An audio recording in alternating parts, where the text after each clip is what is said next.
እሱ በሜዳ ላይ ሲኖር ቡድኑ ተስፋ አለው፣ ተቃራኒ ቡድን ደግሞ ስጋት አለው። ሮናልዶ ማለት ጥንካሬ ነው። ሮናልዶ ማለት አሸናፊነት ነው። የጎል ጥም ያለው አዳኝ። በእግር ኳስ ታሪክ ውስጥ ብዙ ኮከቦች መጥተው አልፈዋል። ነገር ግን ሜዳውን ወደ ጦር ግንባር፣ ኳስን ወደ ጥበብ፣ ራስን ደግሞ ወደማይበገረው የድል ማሽንነት የለወጠው ክርስቲያኖ ሮናልዶ ብቻ ነው። የማይደገም አፈ ታሪክ ነው። CR7 ክርስቲያኖ ሮናልዶ።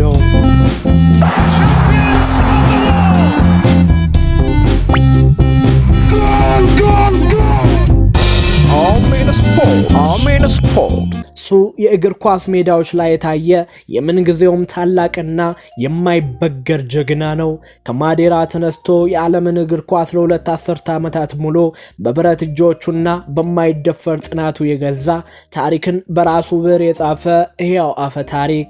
የሮናልዶ ታላቅነት ከዋንጫዎችና ከማንም በላይ ከሰበሰባቸው እጅግ የበዙ የጎል ክብረ ወሰኖች በላይ የሚለካው በውስጡ ባለው የማይጠፋ የእሳት ብልጭታ ነው።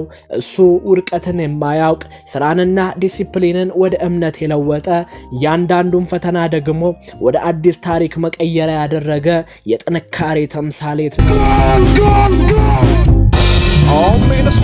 አሜን ስፖርት የ2026 ዓለም ዋንጫ ሲጠናቀቅ ያሳየው የአኩሩ መረጋጋት ራሱን የንጉስነቱን ማረጋገጫ ነው።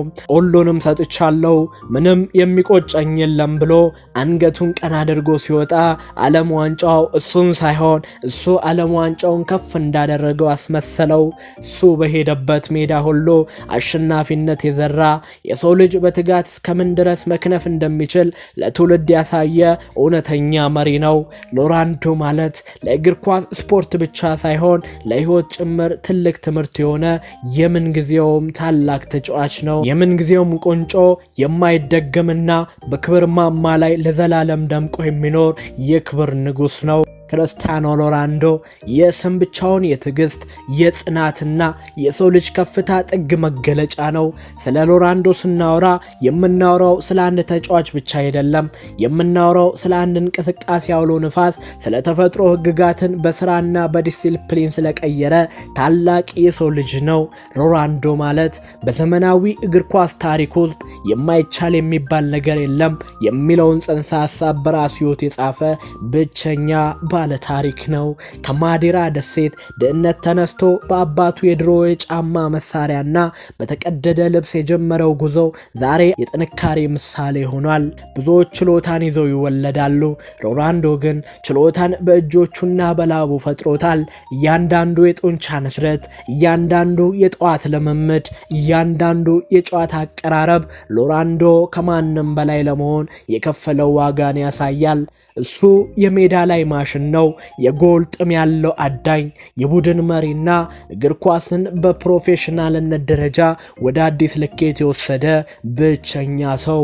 የሮናልዶ ታላቅነት ያለው በመውደቅና በመነሳት ፍልስፍና ውስጥ ነው። ተቺዎች አለቀለት ባሉ ቁጥር አዲስ ኃይል አግኝቶ እንደ አዲስ ፀሐይ የሚወጣው ይህ ሰው ነው። ከማንቸስተር ዩናይትድ እስከ ማድሪድ ንጉሳዊ ቤተመንግስት እስከ ቱሪንና አረቢያ ምድር ድረስ ሮናልዶ በሄደበት ሁሉ የክብር ማማን ገንብቷል። የቻምፒዮንስ ሊግ ዋንጫዎችን እንደ ልብስ ሲቀያየር 5 ጊዜ የዓለም ምርጥ ተጫዋች ሲባልና የዓለም የምንጊዜውም ከፍተኛ ጎል አስቆጣሪ ሲሆን እሱ ለቀጣዩ ትውልድ የማይቻለውን ማድረግ የሚቻለው በትጋት ብቻ ነው የሚል ትምህርት እየሰጠ ነው። ዛሬ በ2026 ዓመተ ምህረት ሮናልዶ አሁንም ሜዳ ላይ ሲታይ እግር ኳስ ትንፋሹን አቁሞ ያየዋል። የሱ ኳስን የማደን ጥማት፣ የጎል ማግባት ጉጉትና የድል ያለው የማይጠገብ ስሜት ከእድሜው ጋር እየተደመረ የሚመጣ የወይን ጠጅ የረቀቀ ጣዕም አለው። እሱ በሜዳ ላይ ሲኖር ቡድኑ ተስፋ አለው፣ ተቃራኒ ቡድን ደግሞ ስጋት አለው። ሮናልዶ ማለት ጥንካሬ ነው። ሮናልዶ ማለት አሸናፊነት ነው። ሮናልዶ ማለት ደግሞ የሰው ልጅ ጥረት ምን ያህል ከፍ ሊል እንደሚችል የሚያሳይ ሕያው ምስክር ነው። የማይደገም አፈ ታሪክ ነው። በ2026 ዓለም ዋንጫ መድረክ ፖርቹጋል የመጨረሻውን ጨዋታ አጠናቃ ከውድድሩ ስትሰናበት ዓለም ሁሉ በትኩረት የተመለከተው የክርስቲያኖ ሮናልዶ ምላሽ ነበር። ይሁን እንጂ ብዙ ሰዎች ላዩት የጠበቁት የሰበረና የተሸነፈ ስሜትን ሳይሆን ሮናልዶ ያሳየው እውነተኛውን የጀግና አሸኛኘት ነበር። የመጨረሻው ፊሽካ ሲነፋ ሮናልዶ አንገቱን ቀና አድርጎ በደረቱ ሙሉ ትንፋሽ እየወሰደ ሜዳውን በኩራት ቃኘው። አይኖቹ ውስጥ እልህና ቁጭት ቢኖርም ያሳየው መረጋጋት ግን የውስጡን ፍጹም ሰላም የሚመሰክር ነበር። እያንዳንዱን የሀገሩን ደጋፊ በጭብጨባ እያመሰገነ ከተቃራኒ ቡድን ተጫዋቾች ጋር እጅ ለእጅ እየተጨባበጠ በታላቅ ጨዋነት ሜዳውን ለቆ ወጣ። ከውድድሩ በኋላ በሰጠው ጋዜጣዊ መግለጫና መልእክት ላይም ደግሞ የውስጡን እውነተኛ ስሜት ለዓለም ይፋ አደረገ። የተቻለኝን ሁሉ መልካሙን ነገር በሙሉ ለሀገሬ ሰጥቻለሁ፣ ስለዚህ ምንም የሚቆጨኝ ነገር የለም በማለት በሳለና በራስ መተማመን የተሞላበት ምላሽ ሰጠ። ከ10 ዓመታት በላይ ለአገሩ ማሊያ ደሙንና ላቡን የገበረ 5 ዓለም ዋንጫዎችን በአሸናፊነት በክብር መድረኮች ላይ መራ መሆኑን ጠንቅቆ ያውቃል። ይህ ስንበት ሮናልዶ ካለፉት ውድድሮች በበለጠ በስነልቦና ምን ያህል የገዘፈና የበሰለ መሪ መሆኑን ያሳየበት ነበር። የዓለም ዋንጫን አለማንሳቱ በእሱ ታላቅነት ላይ የሚቀንሰው ምንም ነገር እንደሌለ እሱ ቀድሞውኑ የታሪክ ቁንጮ መሆኑ ራሱን ሆነ መላው ዓለም የተረዳበት እውነተኛና ኩሩ የስንብት ምዕራፍ ሆነ።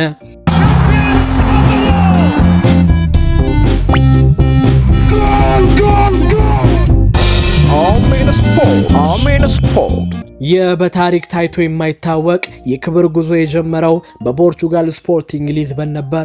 ገና በታዳጊነቱ ያሳየው አስገራሚ ፍጥነትና ክህሎት የታላቁን ሰር አሌክስ ፈርጉሰንን ቀልብ በመሳቡ ወደ እንግሊዙ ግዙፍ ክለብ ማንቸስተር ዩናይትድ አመራ። በኦልድ ትራፎርድ የዓለምን እግር ኳስ ማናወጥ የጀመረው ሮናልዶ 3 የፕሪሚየር ሊግ ዋንጫዎችን፣ የቻምፒዮንስ ሊግና የመጀመሪያ የባላንዶር ሽልማትን አሳካ። ከዚያም በታሪክ የዝውውር ዋጋ ወደ ስፔን ንጉሱ ክለብ ሪያል ማድሪድ በመጓዝ የምን ጊዜውም ታላቅነቱን አረጋገጠ። በማድሪድ በቆየባቸው 9 የክብር ዓመታት ውስጥ ባደረጋቸው ጨዋታዎች ሁሉ ከጨዋታው ቁጥር በላይ ጎሎችን በማስቆጠር የክለቡ የምን ጊዜውም ከፍተኛ ጎል አስቆጣሪ ሆነ። እዚያም 4 ቻምፒዮንስ ሊግ ዋንጫዎችን ከነዚያም 3ቱን በተከታታይ ዓመታት በመውሰድና ተጨማሪ 4 የባላንዶር ሽልማቶችን በመሰብሰብ ማድሪድን የታሪክ ማማ ላይ ሰቀለው። ጉዞውን በመቀጠልም ወደ ጣሊያኑ ጁቬንቱስ አምርቶ የሴሪያ ዋንጫዎችንና የኮከብ ግብ አግቢነቱን ድል ደግመው አሁንም ደግሞ በአረቢያ ምድር በአልናስር ክለብ ውስጥ የእግር ኳስ ታሪክ በአዲስ መልክ እየጻፈ ይገኛል። ለአገሩ ፖርቹጋልም የ2016ቱን የአውሮፓ ዋንጫ ኢሮ 2016 እና የኔሽን ሊግ ዋንጫን በኩራት አስረክቧል። በታሪክ በአጠቃላይ 5 የቻምፒዮንስ ሊግ፣ 5 የባላንዶር እና በዓለም እግር ኳስ ታሪክ ከፍተኛውን የጎል ክብረ ወሰን በመያዝ የክብር ቁንጮ ሆኗል። ይህን ታምረኛ ጀግና የዓለም ታላላቅ ሰዎች እንዲህ ሲሉ አንቆለጳጵሰውታል። ሰር አሌክስ ፈርጉሰን እኔ ካሰለጠንኳቸው ተጫዋቾች ሁሉ ክርስቲያኖ ሮናልዶ ምርጡ ነው። እሱ እግር ኳስን ወደ ሌላ ደረጃ አሸጋገረ፣ ፍጹም ባለሙያ ነው ሲል ይናገራል። ዚነዲን ዚዳንም ስለ ሮናልዶ ለመናገር ቃላት ያጥሩኛል። እሱ ከሌላ ፕላኔት የመጣ ፍጡር ይመስላል። በስልጠና ላይም ሆነ በጨዋታ ላይ ያለው ፍላጎት አስገራሚ ነው። ፔሌ የእግር ኳስ ንጉሱም እንዲህ ይለዋል፣ ዛሬ በዓለም ላይ ምርጡ ተጫዋች ክርስቲያኖ ሮናልዶ ነው። የእሱ ወጥ የሆነ አቋም፣ ጥንካሬና ጎል የማግባት ብቃት በታሪክ የሚደገም አይደለም። ዲያጎ ማራዶናም እንዲህ ሲል ይናገራል፣ ሮናልዶ የብረት ማሽን ነው። ኳስን በእግሩ ሲነካ የሚፈጠረው ጉልበትና በራስ መተማመን ለየትኛውም ተከላካይ ፍርሃት ነው ሲል ያንቆለጳጵሷል።